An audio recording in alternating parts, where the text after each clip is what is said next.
back to the war on ISIS. Is ISIS family friendly? Why would a woman take her children and voluntarily join these terrorists? My next guest is just back from Iraq, where she was on the front lines overlooking Islamic State strongholds with Kurdish military forces. Executive Director of the Council on Global Security, Tara Dahl, joins me now. All right, good evening, Tara. It's nice to have you here. Tell me, what was it like over there? Yeah, it's so good to be here, Judge. It's not what you see on the news. I went over there with an organization, Healing Tree International, out of Pennsylvania, and they've been going over there for about 10 years working with the Kurdish forces and the military and the people. And we went over to help with the refugees at first, and so we worked with the Yazidi refugees. When you drive around in the area in the Kurdish region, there's refugees all over the place. I mean, they're sleeping in the buildings, they're sleeping under the bridges, they're sleeping on the sides of the roads. They're all over the place. And so that was one thing that we did. And then the next thing was we went out to the top of the Zardak mountain.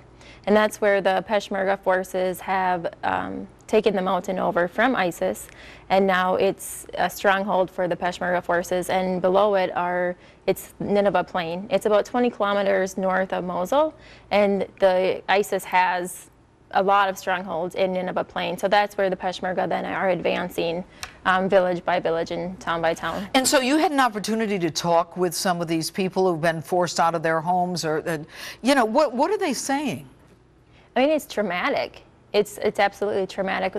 One of the Kurdish MPs I was reading today said that there were 5,000 of the Yazidis that they believe have been killed, and 2,000 women and girls they believe have been kidnapped. And they believe that only 50 of them have survived. And these women and these girls have been being sold out on the market. They've been sold in Syria. They've been sold to the fighters in marriage for various reasons. And so they told us traumatic stories. We were talking to one refugee whose family, he had 4 members of his family that was still being held by ISIS, and he could talk to them on the phone, and when he would talk to them on the phone, he would talk to his relatives, but then he was able to talk to ISIS as well.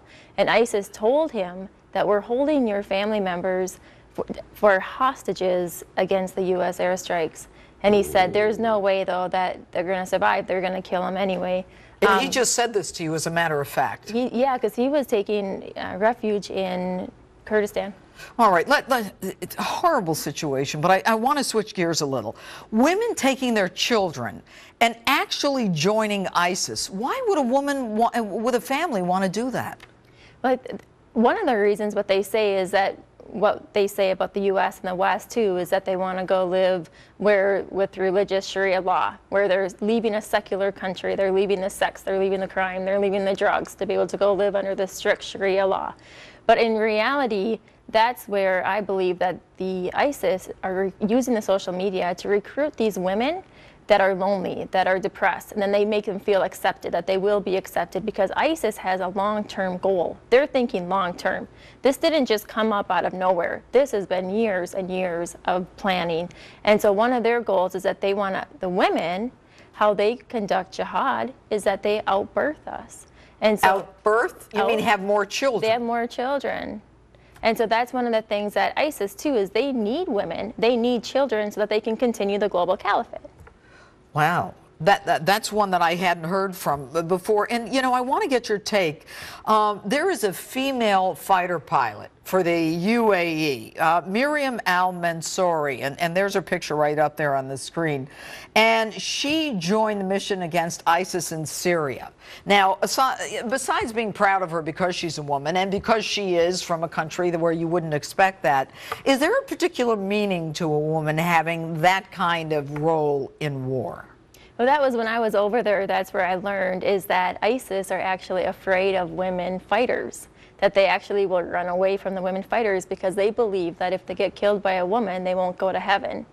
And so one of the things that was told, they said, why don't you guys put women fighter pilots in your jets? So if they get killed by a woman, they won't go to heaven. They won't go to heaven. And that's what they think. And that's what they think. Well, you know what? I think we need a few more Miriam Al-Mansouri. I agree. it's good to have you here, Tara, and be safe. Are you going back? Eventually, yes. All right. Thanks for sharing with us this evening. Thank you. All right, and coming up, does a soldier trained in the art of war